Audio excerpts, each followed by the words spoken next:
देश भर में काफ़ी लंबे समय से थिएटर इन एजुकेशन के प्रयास जारी हैं, परंतु आज तक हम किसी भी निष्कर्ष तक नहीं पहुंच पाए हैं कि स्कूली स्तर के ऊपर रंगमंच कला के तौर के ऊपर हम किसी थिएटर एक्सपर्ट की नियुक्ति की जा सके, ताकि भारतीय कला एवं सांस्कृतिक मूल्यों का संवर्धन किया जा सके। यह शिक्षा के साथ साथ बच्चों के विद्यार्थी जीवन में ही सम्मिलित हो जाना चाहिए। चंडीगढ़ संगीत नाटक अकेडमी पिछले 44 वर्षों से चंडीगढ़ शहर में आर्ट और कल्चर के लिए काम कर रही है। इस बार सुदेश शर्मा जी की अगुवाई में जो टीम बनी, उसने भी इसी क्षेत्र में बहुत से काम किए, बड़े इनिशिएटिव लिए। उनमें जो सबसे महत्वपूर्ण इनिशिएटिव था वो ये रहा कि थिएटर इन एजुकेशन, जो कि भारत सरकार की NEP न्यू एजुकेशन पॉलिसी 2020 का हिस्सा है, उसे इंप्लीमेंट करवाने का जो बीड़ा उठाया वो गजब की बात थी। इसमें चंडीगढ़ ट्राई सिटी के 22 थिएटर एक्सपर्ट्स को चुना गया, जिन्होंने चंडीगढ़ शहर के 22 सरकारी स्कूलों में उन बच्चों के करिकुलम में से नाटक तैयार करवाए। मैं तहे दिल से बहुत शुक्रिया अदा करती हूँ और ये बहुत एक अच्छी चीज़ हुई है चंडीगढ़ संगीत नाटक अकेडमी और डिपार्टमेंट ऑफ स्कूल एजुकेशन के सौजन्य से, कोलैबोरेशन से, कि 120 स्कूलों में से 22 स्कूलों को चुना गया और इनमें ये वर्कशॉप हुई थिएटर की जो करिकुलम से जुड़ी हुई थी। उससे बहुत अच्छा रहा ये, और दोनों का कोलैबोरेशन जो है कुछ ना कुछ अच्छा रंग लेके आएगा। मेरे हिसाब से बहुत अच्छा ये स्टेप लिया गया है कि इस तरह से बच्चों को हम चैप्टर्स जो नाटक के थ्रू चैप्टर याद करवा सकते हैं। मैंने देखा था, आपका पढ़ा था मैंने, उसमें सभी 22 स्कूल कर रहे हैं, जिसमें आपने काफ़ी चैप्टर उठाए हैं, जिसमें मैंने पंजाबी का भी आई थिंक शायद एक चैप्टर है, इंग्लिश का भी है। तो वो चैप्टर्स अब बच्चे अच्छे से सीख पाएंगे। जब बच्चे हर स्कूल में ये परफॉर्मेंस करके दिखाएंगे तो वो बच्चे बहुत अच्छे से इसको समझ पाएंगे और कर पाएंगे, लर्न कर पाएंगे और पेपर में अच्छा स्कोर कर पाएंगे। मैंने हिंदी भाषा इसलिए चुनी ताकि बच्चे उसमें सरल हो पाए, आसानी से काम कर पाएँ। जो ये पाठ्यक्रम है रीढ़ की हड्डी, ये हमने वहाँ से लिया और बच्चों को एक बच्चों को डायलॉग्स दिए कि आप याद करें, और उसके अंदर पहले तो बच्चे फ्लैट बोल रहे थे, लेकिन बच्चों को उन डायलॉग का महत्व बताया, ये क्यों कहना चाहते हैं, क्या जो लेखक उसने क्या कहा है, तो बच्चे इस चीज़ को समझे और धीरे धीरे इम्प्रोवाइजेशन करके बच्चों के अंदर फील आया और फिर बच्चों ने प्रस्तुति दी। इस पूरी जर्नी में मुझे चैलेंजेस ये नज़र आए कि कई बारी जो बच्चे हैं रेगुलर नहीं हो पाते हैं, उनकी कई बार ऐसा हुआ कि क्लास से नहीं आ पाए, किसी कारण कुछ टेस्ट हो जाता है या कोई भी काम हो जाता है, इस कारण नहीं आ पाए, तो बच्चे एब्सेंट होते थे क्योंकि वो थिएटर को अभी नहीं समझे पाए थे। लेकिन जब वो आने लगे अंत के दिनों में बच्चे रेगुलर हो गए। तो जो शुरुआत के दिनों में मुझे चैलेंजेस आई, अंत में सब सही रहा। पहले दिन से आखिरी दिन तक बच्चों के अंदर जो सबसे ज़रूरी है वो आत्मविश्वास, बच्चों का खुलना, जो बातें बच्चे मन में रखते हैं वो खुल के कह पाते हैं, पेरेंट्स से बात कर पाते हैं, टीचर से बात कर पाते हैं। ये सबसे बड़ा बदलाव मैंने देखा अंत के दिन तक। नहीं, ये हमारे पहली बार हुई है। नाटक हमारा स्कूल करवाता रहता है, पर वर्कशॉप पहली बार हुई है। मैं फर्स्ट डे से ही इस सारे प्रोग्राम को कोऑर्डिनेट कर रही हूँ और बहुत कुछ सीखने को मिला है। मैं कोऑर्डिनेट करते हुए बहुत कुछ सीखने को मिला है मुझे। इससे बच्चों का कॉन्फिडेंस लेवल बहुत अच्छे से बढ़ा है। जो बच्चे स्टेज पे परफॉर्म ही नहीं कर पाते थे, वो परफॉर्म कर पा रहे हैं, क्योंकि इतने अच्छे से सिखाया गया उनको, उनका कॉन्फिडेंस लेवल अप किया गया है। और यही नहीं, जो अंडर काउंसलिंग भी था बच्चा, वो 10th में बड़ी मुश्किल से पास हुआ है बच्चा, लेकिन आज उसका जो एक मतलब इतना काउंसलिंग के बाद भी शायद उसको चेंज नहीं आता जितना नाटक के बाद उसमें चेंज आ गया है बहुत शॉर्ट समय में। जब हमारा सब्जेक्ट टीचर के साथ नाटक के लिए फीडबैक हुआ तो सब्जेक्ट टीचर्स ने बताया कि अब उन बच्चों का जो पार्टिसिपेट कर रहे हैं, उन बच्चों का क्लास में फोकस बढ़ा है और उनकी जो क्लास में रूटीनली एक्टिविटीज़ होती हैं उनमें उनकी पार्टिसिपेशन बढ़ी है और उनका जो स्टडी में अटेंशन है जो पहले उतना नहीं था वो बढ़ गया है। पर्सनली मेरा ये था, मेरे को एक इमेजिनरी डिसऑर्डर था, ये मेंटल डिसऑर्डर है जहाँ पर एक बच्चा कुछ भी चीज़ इमेजिन नहीं कर सकता। तो अब जब मैं इतना खुल गया था तो मैं चीज़ें इमेजिन करना शुरू कर पाया पहले से ज़्यादा। पहले मैं चीज़ें इमेजिन नहीं कर पाता था, जिससे मेरी पढ़ाई में भी बहुत बेनिफिट्स हुए मेरे को। एक तो मैं पहले चीज़ें याद नहीं रख पाता था, जब मैं चैप्टर पढ़ता था मैं बहुत जल्दी बोर हो जाता था, पर मैं उन चीज़ों को इमेजिन करता हूँ तो वो इंटरेस्टिंग लगता है अब पहले से ज़्यादा। और मेरे को याद करने में चीज़ें बहुत आसान हो गई, क्योंकि इन एक्टिंग हमें डायलॉग्स याद रखने होते हैं, और अब मैं नॉर्मली जब कुछ भी याद करता हूँ वो बहुत जल्दी मेरे को याद हो जाता है। बिहेवियर में भी चेंज आने लगते हैं जब हम थिएटर करते हैं, और जैसे हम किसी रोल में जाते हैं तो हमें बिहेवियर भी हमारा चेंज होने लगता है, हम थोड़े पोलाइट हो जाते हैं और हम थोड़ा अच्छा बोलने लगते हैं, हमारे अंदर पर्सनैलिटी डेवलपमेंट भी होती है।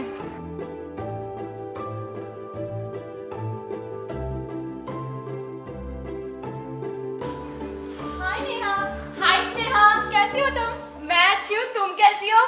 तुम ये किताब क्यों हाथ में पकड़ी है? ये हिंदी की बहुत ही अच्छी किताब है। अच्छा? हाँ, इसमें क्या है? इस किताब में एक बहुत ही अच्छा पाठ है। पाठ? हाँ। कैसा पाठ? रीढ़ की हड्डी पाठ। रीढ़ की हड्डी? हाँ। यानी बैकबोन? अरे हाँ। अच्छा, तुम्हें पता है इस पाठ में लड़कियों के बारे में बहुत ही अच्छी बातें बताई गई हैं। सच में? हाँ, कि लड़कियों को किस तरह पढ़ना चाहिए, लिखना चाहिए और आगे बढ़ना चाहिए।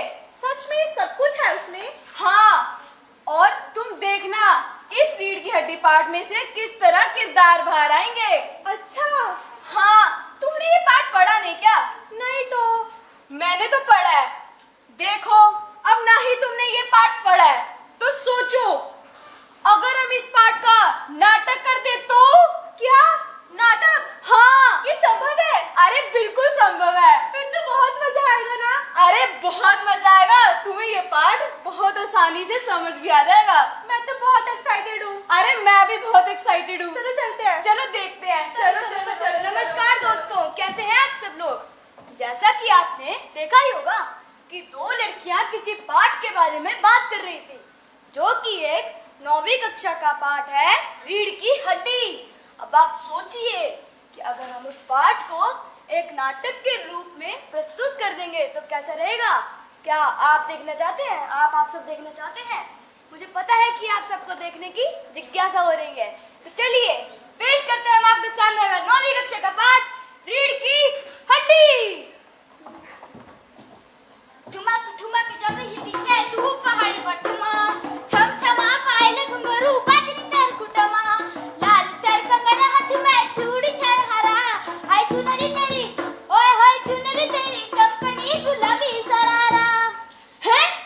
दीदी को देखने लड़के वाले आ रहे हैं और मैं ठुमक ठुमक कर रहा हूँ। पहले सब सफाई कर लेता हूँ।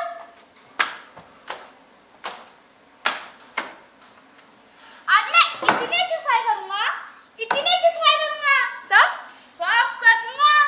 और अगर दीदी की शादी को पक्की हो गई फिर तो मैं लड्डू खाऊंगा।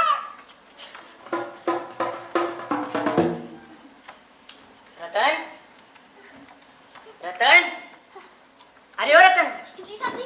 जी साहब जी, क्या कर रहा है तू? क्या कर रहा है? ये देख इधर कितना गंदा पड़ा है, ढंग से साफ कर उसे। जी साहब जी। अरे रे रे रे, छोड़ से, रंग थोड़ी उतारना है उसका, छोड़ सब कुछ। एक काम कर, अंदर कमरे में धोबी ने यहाँ बिछाने के लिए चादर भेजी है। क्या भेजी है? चादर। कहाँ भेजी है? अंदर कमरे में। जा लेकर आ। जी साहब जी, अभी लेके ये कपड़ा दे दे इधर। अजी काम के ना काज के, दुश्मन अनाज के। काम काज इन्हें कुछ ढंग से नहीं करना है, कुछ भी नहीं।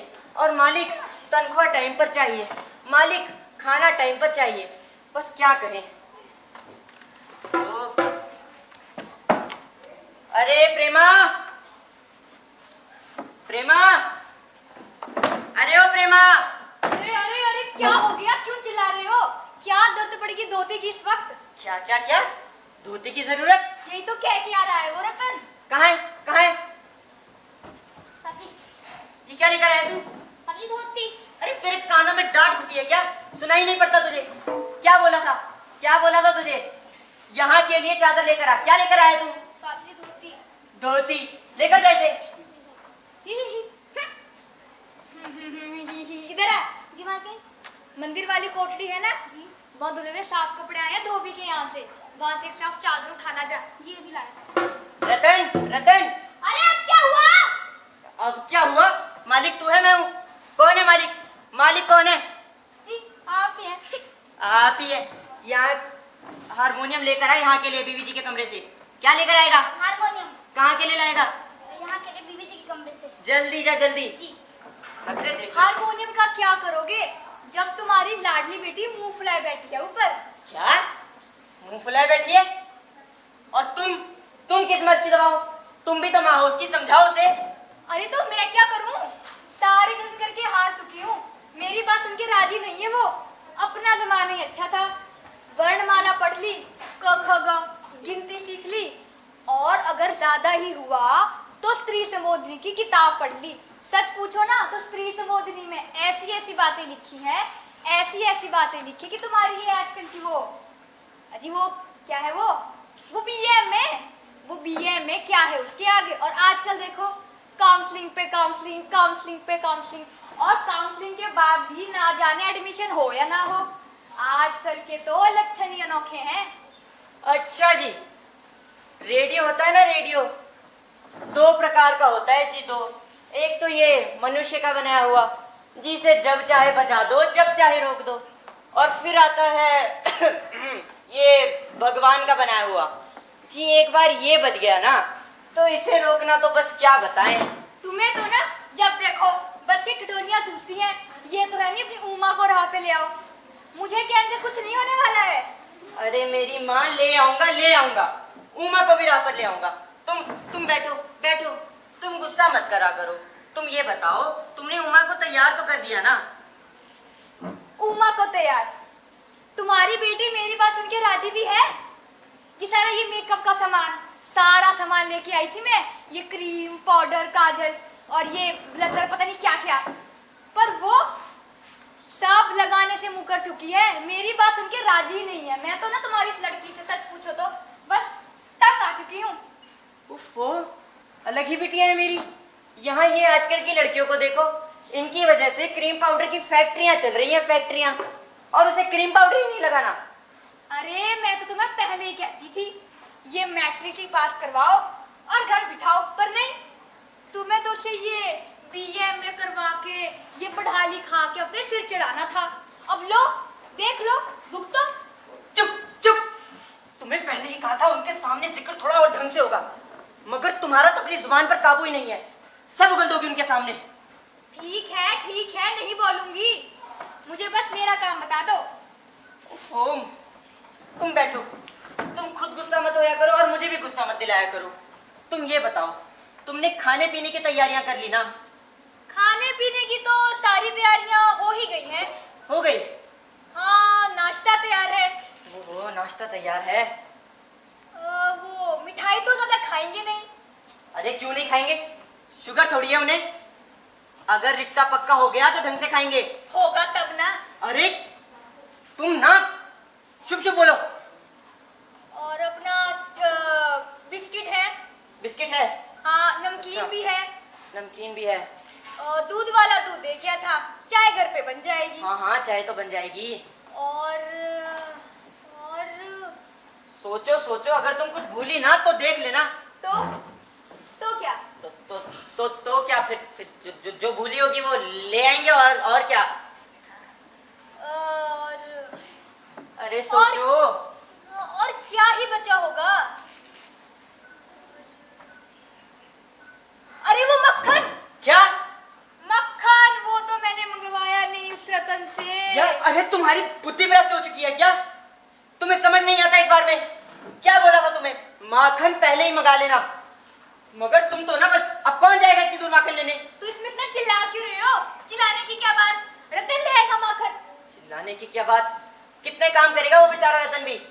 एक वो दफ्तर के चपरासी को भी बोला था, मगर उनके तो ठहरे 100 नखरे, अभी तक नहीं आए हैं वो। अरे कितना काम पड़ा है घर में। उमा भी तैयार हो जाएगी, ठीक है, और खाना अपना तैयार है। जब तक लड़के वाले आएंगे वो माखन लेके घर पहुंच जाएगा। कितना समय लगेगा उसे? और कितनी ही दूर है माखन की दुकान?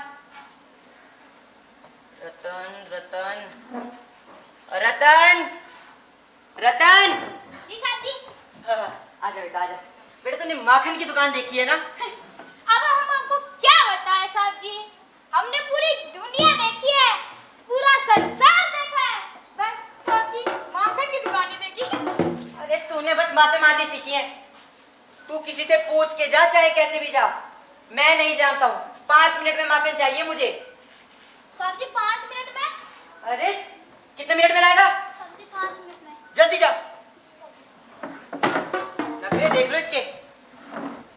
आप भी ना बस। और कौन कौन आ रहा है वैसे? तुम्हें बड़ी पड़ी है, तुम्हें देखने थोड़े ही आ रहे हैं। आ जाएंगे आ जाएंगे। मैं तो बस तुम्हें पूछ ही रही थी कि कौन कौन आ रहा है।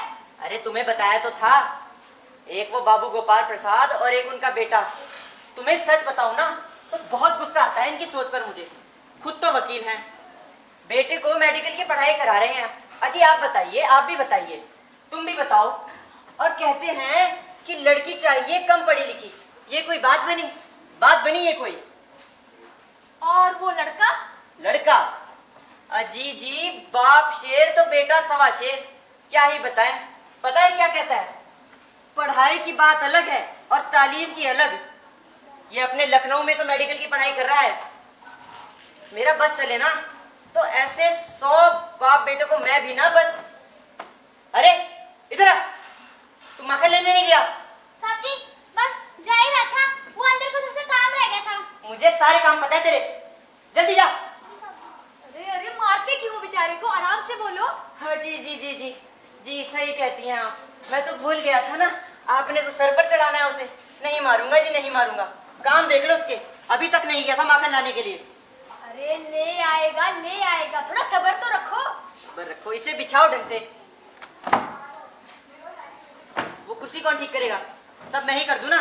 तुम्हें क्या पता कि वो किसी काम के नहीं हो। ये बिछाया तुमने, इस तरह बिछाते हैं? तो तुम बिछा दो। साहब जी छोड़ दो, छोड़ दो। साहब जी कोई आया है। कोई आया है? साहब जी बड़े एटीट्यूड में लग रहा है वो। हाँ और ये साहब जी देखिए। हैं एटीट्यूड? अरे प्रेमा, लड़के वाले आ गए। जाओ जी, मैं जाती जाओ, हूँ। तुम खाने की तैयारी। अरे बैल बुद्धि, इधर। हाँ, क्या डरने का क्या? अरे इधर आ। पैसे है नहीं और माखन लेकर आ, पीछे के दरवाजे से जा, जल्दी जा। साहब जी मैं कह रहा था आपकी साइकिल ले जाओ। अरे ले जा।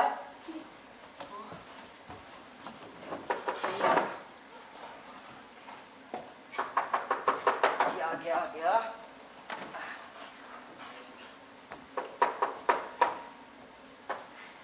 जी आइए आइए आइए, नमस्कार नमस्कार। नमस्कार राम स्वरूप जी जी जीते रहो बेटा। अरे कोई बात नहीं जी, कोई बात नहीं जी। आइए आइए जी जी जी आइए आइए, तशरीफ रखिए जी। अजी आराम से जी, आराम से। अजी आराम से जी। बैठिए बैठिए जी। और बताइए, घर कारोबार सब बढ़िया?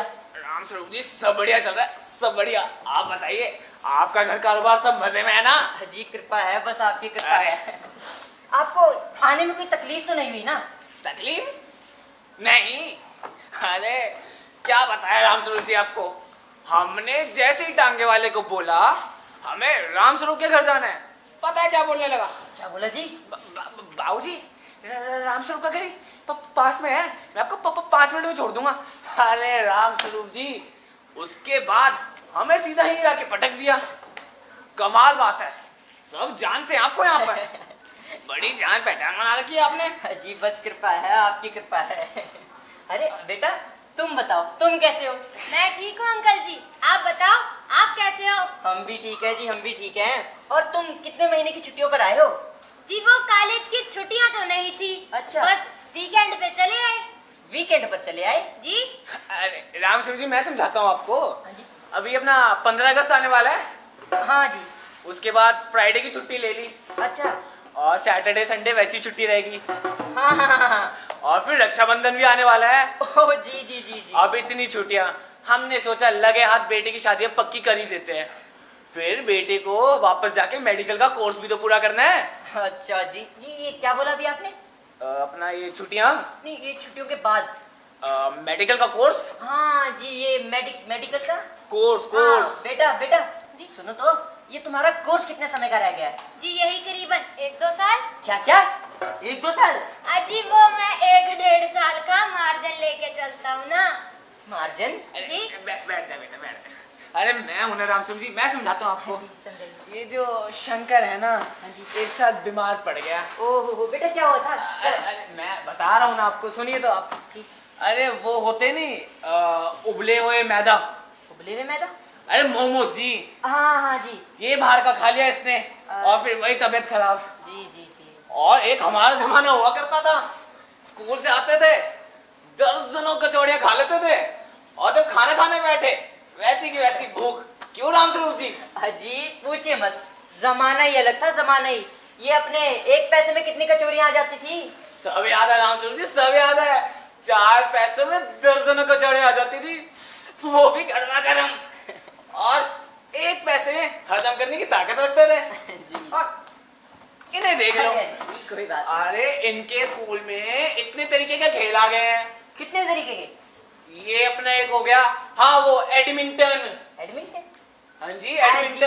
ऐसे ऐसे खेलते हैं। हाँ जी, हाँ जी। हाँ जी बैडमिंटन। हाँ जी हाँ बैडमिंटन, बैडमिंटन। और ये बेसबॉल हो गया, और हॉकी हो गया, और वो क्या है? अरे ऐसे मारते हैं। वो गली में खेलते, गली में। हाँ जी हाँ जी गली में। गुल्ली डंडा। अरे नहीं तो? अरे वो बॉल के पीछे भागते रहेंगे। अच्छा जी, इधर आइए, हम ही थोड़ी आते रहेंगे, आप भी आइए। अजी गोल गट्टम लकड़पट्टम दे धनादन खेल। आए? क्रिकेट, क्रिकेट अपना। तो ऐसा बोलिए ना, मैं यही कह रहा था, इतने तरीके के खेल खेलते हैं फिर भी आए दिन बीमार पड़ जाते हैं। ऊपर से मुझे ये सारे खेल समझ में ही नहीं आते। वो तो है। अरे असली खेल हमारे जमाने हुआ करते थे। हाँ जी जी जी। वो हुआ करते थे मर्दों वाले खेल, याद है जब अखाड़े में दंगल लड़ा करते थे? जी जी जी। अरे ये उठा के ये पटका, पटक दिया, पटक दिया। और कबड्डी खेलते थे आप? अजी पूछिए मत, सारा दिन कबड्डी कबड्डी कबड्डी। अरे कबड्डी कबड्डी। अरे अजी आराम से उठिए उठिए जी, अब वो जमाना थोड़ी रहा है, अब तो बुढ़ापा आ गया है। अरे हटिए ना, मुझमें अभी भी वही गर्म खून और जवानी वाला जोश है। अच्छा जी। हाँ जी, तो मैं यही कह रहा था, मुझे ये सारे खेल ही समझ नहीं आते, और ऊपर से इनका जिम का फैशन। कौन सा फैशन? जी जिम का फैशन। जिम? जिम आपने कभी गए नहीं क्या? जी नहीं नहीं। अरे कभी जाके देखिएगा, ये लगे रहेंगे मजदूरी करने में। और वो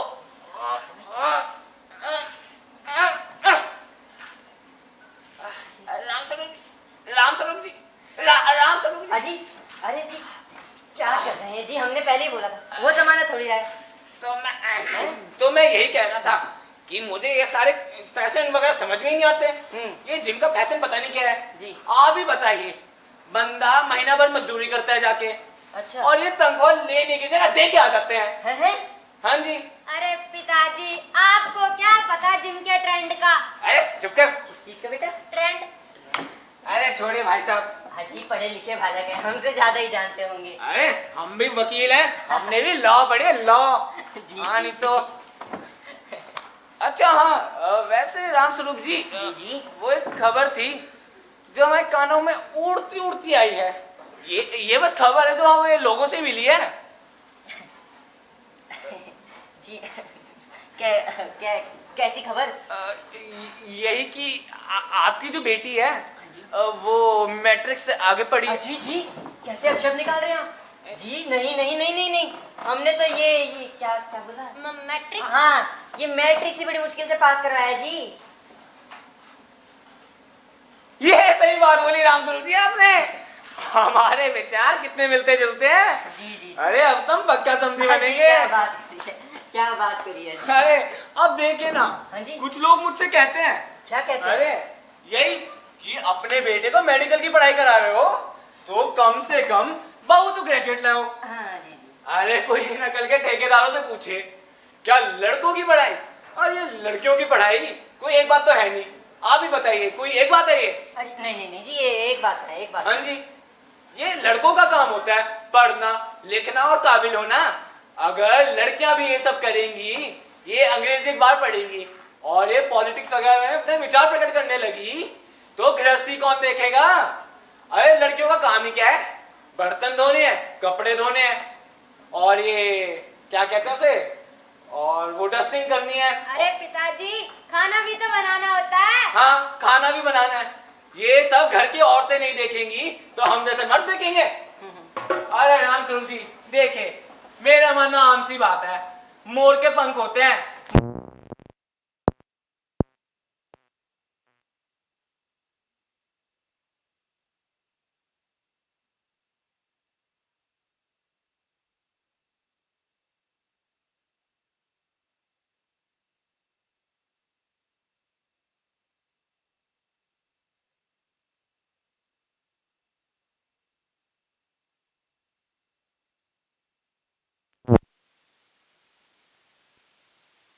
मतलब ये था कि मेरे को ना दुनियादारों की तरह घुमा फिरा के बात करने की आदत है नहीं, तो सीधा मुद्दे पे आते हैं।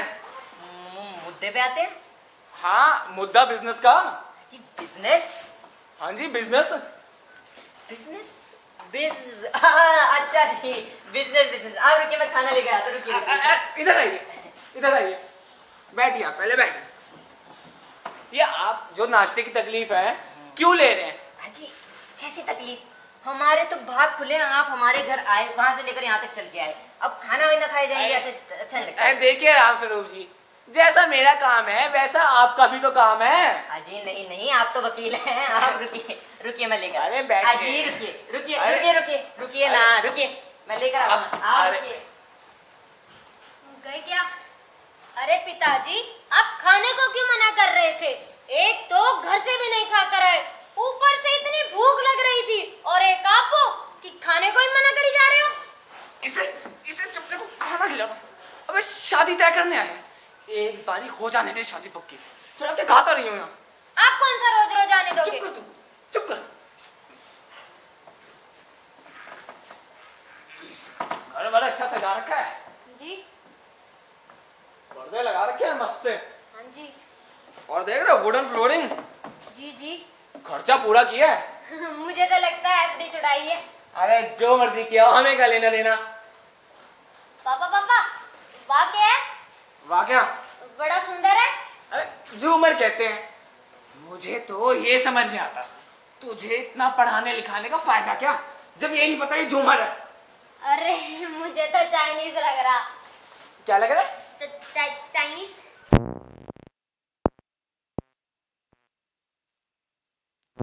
जैसी तेरी शक्ल है ना, किसी ने तेरे को अपनी लड़की दे दी, वही बड़ी बात होगी। पापा आप तो जब देखो बस मेरी बेइज्जती करते रहते हो। आप ना होने देना मेरी शादी। अरे जाके बैठ, बैठ जाके, अरे जाके बैठ। जा रहा हूं। क्या हुआ? कुछ नहीं। पीठ सीधी करके बैठ। तेरे दोस्त जी क्या बातें चल रही हैं वहाँ पे जी? अरे कुछ नहीं राम स्वरूप जी। जी कुछ तो चल रही थी, हम भी सुन रहे थे। क्या सुन रहे? क्या सुना आपने? अजी कुछ ना कुछ तो चली रही होंगी। हाँ, वो अभी बेटे का कोर्स पूरा हो जाएगा ना मेडिकल का। हाँ जी जी, बताया था आपको। हाँ। उसके बाद डॉक्टर बन जाएगा। डॉक्टर? सीधा कोर्स के बाद सीधा डॉक्टर जी? हाँ जी, सीधा डॉक्टर बन जाएगा। क्या बात है जी। उसके बाद कम से कम कटकटा के 2 लाख तनख्वाह होगी। क्या 2 लाख? हाँ जी, तो वही मैं बात कह रहा था, 2 लाख में आजकल होता ही क्या है। जी आप जाने 2 लाख में क्या होता है, हमारे यहाँ तो बहुत कुछ होता है। अजी आप ये सब छोड़िए, 2 लाख 3 लाख। मुझे एक बात बताइए जी। वो क्या जी? जी अभी मैं आया अंदर से। हाँ जी। मैं साथ में चाय लेकर आया। हाँ जी, चाय लाए। तो ये चाय आप पियेंगे ना? हाँ जी पियेंगे। हाँ तो जो ये चाय आप पियेंगे, हाँ जी, ये आपको अपनी विलायती पसंद है या हिंदुस्तानी? अरे अपनी हिंदुस्तानी। हाँ। पर उसमें एक दिक्कत है राम स्वरूप जी। दिक्कत? अरे मेरे को ना चाय का इतना मैं शौकीन हूँ नहीं। क्यों जी? अरे चाय में होता ही क्या है? ओ जी बहुत कुछ होता है। अजी आप बताइए, चाय में दूध होता है, चीनी होती है, ये अपना पानी होता है, चाय पत्ती होती है। अजी बेटा ये चाय पी रहे हो ना तुम? हाँ जी हमारी चाय है, इसमें तो इलायची अदरक भी होता है। लग रहा है। अरे छोड़िए ना राम स्वरूप जी, चाय में आधे से ज्यादा पानी पड़ा होता है, अब उसमें भी चीनी कम तो काहे की चाय। देखिए राम स्वरूप जी, जब मैं अपने घर में चाय पीता हूँ ना, उसमें होता है आधा गिलास दूध, ठीक है, आधा गिलास पानी। जी बन गई चाय? बन गई चाय। चीनी नहीं डाली आप? अरे बताता हूँ, उसमें भी चीनी ज्यादा ही डालनी चाहिए। अच्छा। ऐसी वैसी चाय नहीं पीते हम। जी बेटा तुम खाओ। अजी पिताजी, मैंने सुना है सरकार आजकल ज्यादा चीनी लेने वालों पर टैक्स लगा बेटा, तुम बैठो, अब तुम्हें एक बात बताता हूँ। ये टैक्स लगाने वाले ना, टैक्स लगाने वाले जी, हाँ तो ये टैक्स लगाने वाले, हाँ जी, चीन का बस चले ना, तो ये जो हमारी सासें ना बेटा, सासें, इन पर तक टैक्स लग जाए। अरे बाप रे, लगे टैक्स? अरे लगा थोड़ा ही है, तुम्हें बताया है यार। बैठो बैठो। ये सही बात बोली राम स्वरूप जी आपने। जी महंगाई इतनी, हर चीज पे टैक्स। हाँ जी। अरे एक मिनट रखिए, ये रखिए। अरे ठंडी हो जाएगी। अरे कोई ना, पर मेरे को क्या लगता है, सरकार को इतनी आमदनी करनी है, कितनी ज्यादा ही करनी है जी जी, तो उसका मेरे पास उपाय है। उपाय है? हाँ जी, हाँ जी, बताइए। आइए आइए। अरे करना क्या है, क्या? ये जितनी भी महिलाएं हैं ना, हाँ जो जिस पे मरती रहती हैं, उस पे टैक्स लगा दे। जी, क्या कह रहे हैं, लड़कों पर टैक्स? अरे नहीं, अरे खूबसूरती पर, ब्यूटी पर, अरे मेकअप पर। राम स्वरूप जी, ये एक ऐसा टैक्स होगा जिसमें सरकार को कुछ नहीं करना। अरे आप इधर सुनिए जी, सुन रहे हैं। इसमें सरकार को कुछ नहीं करना, बस लड़कियों पे छोड़ दीजिए कि अपने अपने ब्यूटी के स्टैंडर्ड के हिसाब से टैक्स डिसाइड कर ले खुद ब खुद। फिर इधर तो आइए राम स्वरूप जी, फिर देखिएगा एक ही रात में सरकार की आमदनी कहां से कहां पहुंच जाएगी। जी जी जी, एक तो आप वकील, उसके बाद आप शायर, जी उसके बाद इतने बुद्धिमान व्यक्ति ना, बस क्या बताएं। अरे क्या बताएं। लॉ पढ़ा है मैंने, लॉ। अच्छा जी जी जी जी। अच्छा वैसे इस चाय से याद आया, हाँ जी वो मेरी मिसेज है ना, जी जी, अरे इसकी मम्मी, उन्होंने बोला देखिए जी, बहू मुझे चाहिए सुंदर और सुशील, ऐसी वैसी नहीं चाहिए, एकदम सुंदर और सुशील, ऐसी वैसी बिल्कुल नहीं, नो नेवर। ऐसे बोला जी? हाँ जी, एकदम ऐसे? हाँ जी, मम्मी को बता जी, क्या बात है। तो बस इतना बता दीजिए, आपकी जो बेटी है वो सुंदर तो है ना? जी हमारी बेटी सुंदर तो नहीं है। क्या? अरे बैठो बेटा बैठो। जी हमारी बेटी है अति सुंदर गुणवान। आपने मेरा बेटा डरा दिया। हाँ जी, हमारा भी तो बेटा ही है अब। तो फिर आगे की बातचीत करते हैं। आगे की बातचीत? हाँ जी, हाँ जी। अच्छा अच्छा, जी जी जी, रुकिए रुकिए रुकिए, रुकिए आप। प्रेमा, अरे प्रेमा, उमा बिटिया को ले आओ। जी लाती हूँ। हाँ जी, आ रहे आ रहे। बड़ी प्यार से बात करते हैं अपनी बीवी से आप। जी करना पड़ता है, आप नहीं करते? करना पड़ता है जी, बस वही है, हर जगह ही है जी। जी अरे बेटा, नमकीन नहीं खा रहे हो तुम, गलत बात, वैसे ही पड़ी है। देख बेटी उमा, तुमसे जो भी सवाल जवाब पूछे तुम्हें बस उनकी हाँ में हाँ ही मिलानी है। उन्हें तुम्हारी पढ़ाई लिखाई के बारे में नहीं पता और ना लगना चाहिए। जी आप रुकिए, मैं आपके लिए खाना लेके आती हूँ। आप नहीं बैठेंगी? जी बैठेंगी बैठेंगी, रुकिए। अरे रुको ना, ये कब कुछ ले जाओ, अब जब ये ले जाओ। आई हो ये, अरे रहने दो जी, अरे खाएगा बिटवा, अरे खाएगा, जाइए जाइए। अरे बैठो बेटा, तब बैठो। राम स्वरूप जी, बेटी आपकी देखने में एकदम सुंदर और सुशील, और ऊपर से सुंदर और गुणवान भी। जी जी, पर ये चश्मा कैसा? चश्मा? राम स्वरूप जी? जी चश्मा जो बिटिया ने पहना चश्मा? हाँ जी, हाँ जी। ये हाँ जी, ये चश्मा ये बिटिया को सिलाई बुनाई का शौक है, इस चक्कर में लग गया चश्मा, क्या करें। मुझे लगा पढ़ाई लिखाई से संबंध। जी आपको हम पर विश्वास नहीं है? अरे नहीं है जी। मैं तो ये कह रहा था कि सिलाई बुनाई का इतने शौक है तो फिर दिखाइए कुछ मिसालें। जी देखिए देखिए, देख टेबल कितना बढ़िया बनाया बिटिया ने। कारपेंटर? अरे जी टेबल नहीं, ये टेबल के ऊपर का कवर देखिए। अच्छा अच्छा, मेरी बेटी ने सिलाया। अच्छा, कढ़ाई चेक करिए जरा। जी सुनकर कढ़ाई चेक कर लेते हैं। अरे वकील हूँ ना, सुनकर तह तक पहुंच जाता हूँ। जी जी जी। और बेटी को पेंटिंग वगैरह का शौक है कि नहीं? जी थोड़ा कष्ट कीजिए, उठिए उठिए, इधर आइए। कॉलेज जा रहे हैं? जी आइए तो आइए, ये पेंटिंग देख रहे हैं? हाँ जी। हम तारीफ नहीं करेंगे, ठीक है, नहीं मत तो फिर करिएगा। बोलेंगे अपनी बेटी की तारीफ कर रहे हैं। आप खुद बताइए कैसी है। राम स्वरूप जी, पेंटिंग तो बहुत सुंदर है। जी क्या पेंटिंग बनाई है? जी। बस यही है पेंटिंग? जी अरे क्या बात करें, वो थोड़ा हम वो हो जाते हैं। अरे बेटा तुम भी आओ, फिलहाल पेंटिंग भी देखो। अरे जल्दी आ। अरे कोई बात नहीं जी, कोई बात नहीं। अब जी ये वाली पेंटिंग देखिए, बताइए जरा कैसी है। क्या पेंटिंग है, क्या अद्भुत कला बनाई है आपकी बेटी ने। जी बस रंगों का क्या सही तरीके से प्रयोग किया गया है? जी बस बैठिए अब। बैठते हैं। अच्छा, मैं कह रहा था वो बेटी को संगीत वगैरह का शौक है कि नहीं? जी पूछिए मत। अरे बेटा थोड़ा सा ना एक काम, चलो रुको मैं करता हूँ, आप रुकिए जरा 2 मिनट जी। ये देखिए जरा, आप थोड़ा सा कष्ट कर लीजिए बस। कर क्या रहे हैं ना सूजी आप? जी रुकिए, आप आज देखिए बस। बेटा आज अंकल जी को इतना मधुर गीत सुना दो ना कि बस गोपाल जी खुश हो जाए। हारमोनियम बजाती बेटी आपकी? जी आप सुनिए जरा, आप सुनिए। अच्युतं केशवं कृष्णदामोदरं रामनारायणं जानकीवल्लभं। कौन कहती है भगवान आती नहीं, कौन कहती है भगवान आती नहीं, तुम मीरा के जैसे बुलाते नहीं। अरे बस करो बेटी। राम स्वरूप जी, आपकी बेटी इतना मधुर गीत गाती है, इतना मधुर गीत गाती है, मानो स्वयं सरस्वती जी गा रही हो। इतनी भी तारीफ नहीं करनी थी। रुकिए जरा रुकिए, ये रख दीजिए अरे थोड़ा। छोड़िए ना ये सब जी, क्या। कोई बात नहीं कोई बात नहीं, आप वो बताइए। और क्या ही बातचीत करनी, बेटी आपकी इतनी सुंदर और सुशील, जी जी इतनी सुंदर पेंटिंग बनाती है और गीत भी इतना मधुर गाती है।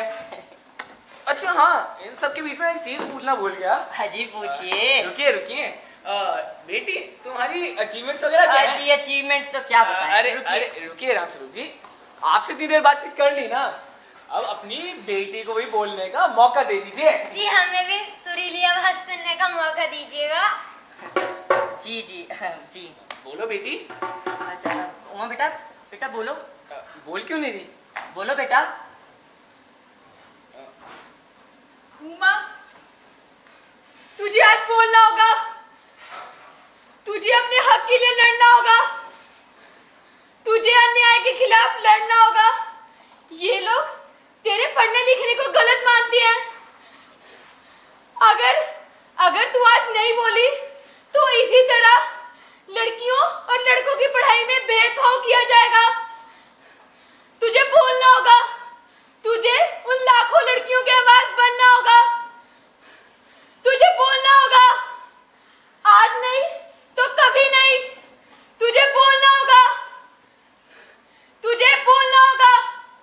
बोल उमा, बोल कीजिए आप लोग। जब कुर्सी मेज बिकता है ना, तब कुर्सी मेज से कुछ नहीं पूछा जाता, सिर्फ खरीदार को दिखला दिया जाता है। पसंद आ गई तो ठीक, वरना उमा आज मुझे कह लेने दीजिए पिताजी। ये जो महाशय मेरे खरीदार बनकर आए हैं, पूछिए इनसे, क्या लड़कियों का दिल नहीं होता? क्या उन्हें चोट नहीं लगती? बस कीजिए राम स्वरूप जी, आपने क्या हमें हमारी बेइज्जती के लिए बुलाया? जी हाँ, और हमारी बेइज्जती नहीं हो रही जो आप इतनी देर से नाप तोल कर रहे हैं।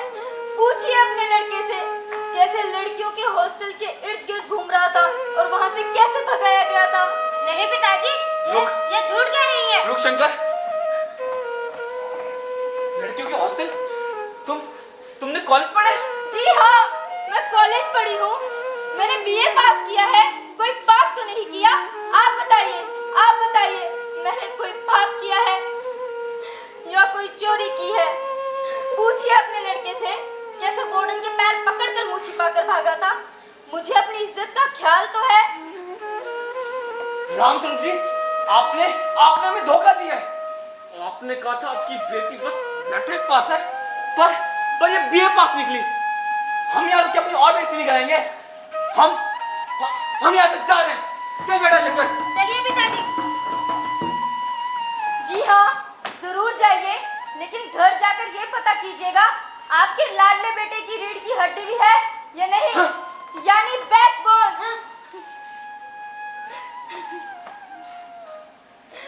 इन्हीं लोगों की वजह से लड़कियों को समाज में आगे नहीं बढ़ने दिया जाता। अगर मैं आज नहीं बोलूंगी तो मेरी तो जिंदगी बर्बाद होगी ही।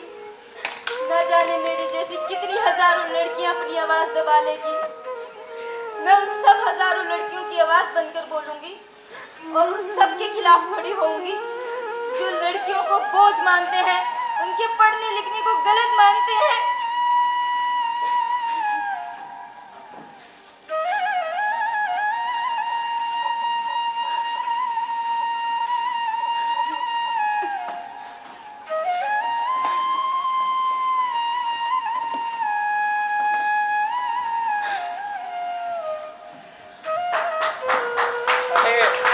नमस्कार भाई साहब। हाँ जी, नमस्कार नमस्कार। और बिटिया स्कूल जाने लगी?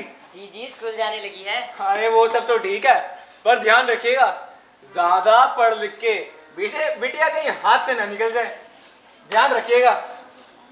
पापा, मैं हाथ से क्यों निकल जाऊंगी? बेटा, अभी मेरी बेटी स्कूल जाएगी ना, हाँ। उसके बाद मन लगाकर पढ़ाई करेगी, हाँ। उसके बाद पूरी क्लास में फर्स्ट आएगी, फिर पूरे स्कूल में फर्स्ट आएगी, हाँ। फिर बड़े से शहर में इंजीनियर बनने जाएगी। नहीं पापा, पायलट। पायलट? हाँ। अच्छा, पायलट सही। फिर अपने पापा को मुफ्त में घुमाओगी ना? घुमाऊंगी ना। तो मैं तुम्हें यही समझा रहा था, जब तुम पायलट बन जाओगी, तुम्हारी अच्छी खासी तनख्वाह होगी, अपनी जिम्मेदारियां खुद उठाओगी, अपने पापा के खर्चे भी उठाओगी ना। हाँ।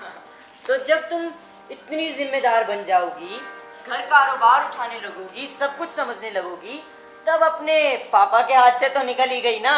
हाँ पापा, फिर तो हाथ से निकलना अच्छा ही होगा। बहुत अच्छा होगा मेरी बेटी, बहुत अच्छा होगा। वो देखो।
वर्कशॉप को डे 1 से कोऑर्डिनेट कर रही हूँ और मैंने ये पाया है कि बच्चे बहुत ही एक्टिवली इस वर्कशॉप में उन्होंने पार्टिसिपेशन लिया है और उनके मेंटली, फिज़िकली और इमोशनली मुझे ऐसा लगता है ये तीनों ही फोकस पे बहुत ही ज़्यादा उन्होंने स्ट्रांगली बहुत अच्छा एक्टिवली पार्टिसिपेट किया है और उसमें इसकी वजह से, थिएटर की वजह से बहुत ही ज़्यादा इम्प्रूवमेंट हमें देखने को मिली है। एक्चुअली जो ड्रामा के थ्रू जो एक्सप्रेस कर सकते हो, आप खुल के एक्सप्रेस कर सकते हो, वो चीज़ बच्चों को सीखने को मिली है और बहुत फ़ायदेमंद रही है। और आगे भी मैं चाहूँगी ये सब चलता रहे और इसमें स्कूल भी कोई डिस्टर्बेंस नहीं हुई, कोई डिसिप्लिन नहीं हुआ। एक प्रॉपर वे में, बहुत कायदे से, बड़े डिसिप्लिन्ड वे में ये वर्कशॉप हुआ है और इससे बच्चों को बहुत फ़ायदा मिला है और बच्चों ने जो सीखा है वो औरों को भी सिखा सकते हैं इस वर्कशॉप के थ्रू जो उन्होंने सीखा है। बहुत बढ़िया लगा, ये आगे बच्चों के भविष्य के लिए बहुत अच्छा रहेगा ये तो करने के लिए। हाँ अच्छा है, वैसे काफ़ी ज़्यादा चेंजेस भी आई है बच्चों में, जैसे कि भी किसी से बात करना, किसी से खुल के, यानी कि भी कोई अंदर से कोई ऐसी बात नहीं रुक रही है कि भी किसी को बोलना हो कोई चीज़ तो खुल के बोलते हैं वो आज परफॉर्मेंस करने आई थी टैगोर थिएटर में, सेक्टर 18। उसने बहुत अच्छी अपॉइंटमेंट दी है और मुझे बहुत ही अच्छा लगा, यहाँ पर बहुत अच्छा किया है, उसने पहली बार किया है, मुझे बहुत ही अच्छा लगा।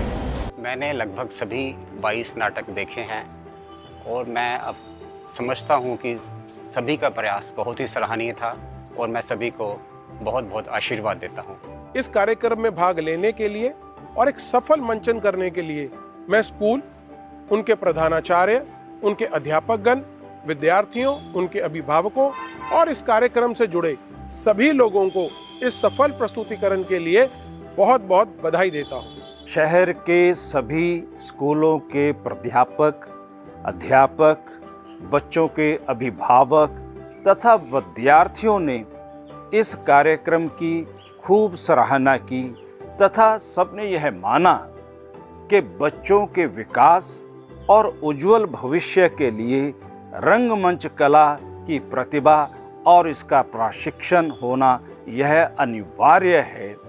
इसलिए हम आशा करते हैं कि चंडीगढ़ संगीत नाटक अकादमी के इस नई शिक्षा नीति 2020 के सफल प्रयास को ध्यान में रखते हुए चंडीगढ़ प्रशासन अपना उचित हमें मार्गदर्शन तथा योगदान देगा ताकि रंगमंच कला जो है और उनके एक्सपर्ट्स की स्कूल में नियुक्ति के साथ यह विषय और विशाल हो, हम उस विशालता की ओर अग्रसर हो।